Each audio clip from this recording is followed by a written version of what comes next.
connections I made to myself were, very much after the fact, reflecting on the way that I kind of, my memories and the way that I memorize things.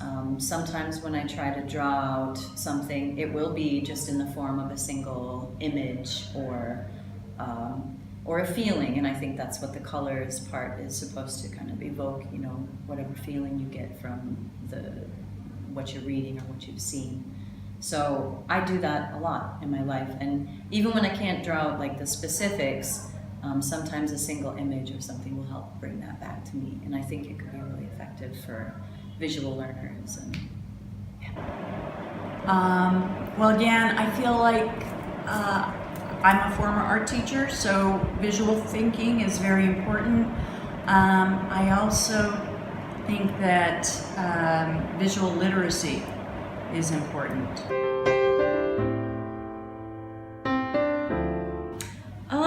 I think this one really captures the essence of like diversity of thinking.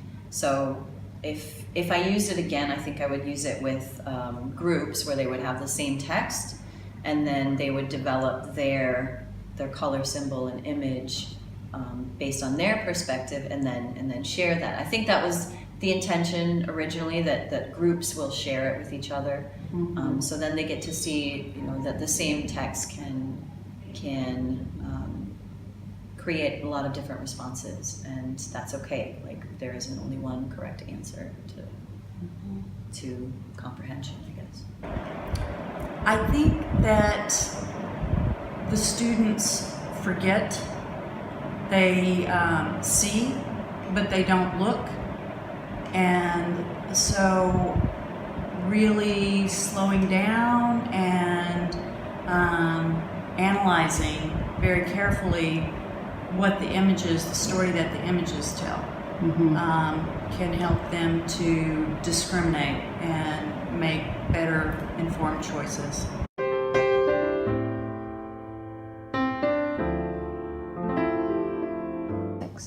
What we did today is I just used a model because it was library day and I didn't have time to do like a read aloud or whatever. So I just modeled it based on what the chapter that we had read together from our class book the day before. I guess just the importance of, again, discriminating. What does color say? What are the preconceptions or prejudices that we have?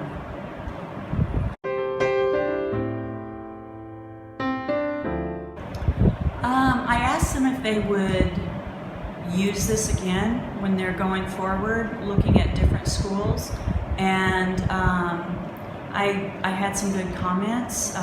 Some of them said, well, all of these schools have big marketing budgets and they carefully script what images are out there, and but it still does give you a lot of information. And then we talked a little bit about sometimes how the images are unflattering.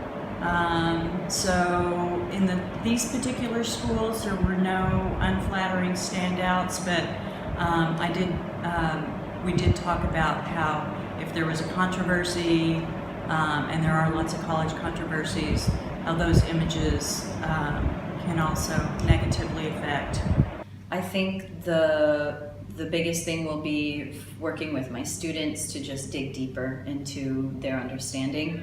And I can use this a lot, I think, as a tool, because they get engaged when there's some kind of visual aspect.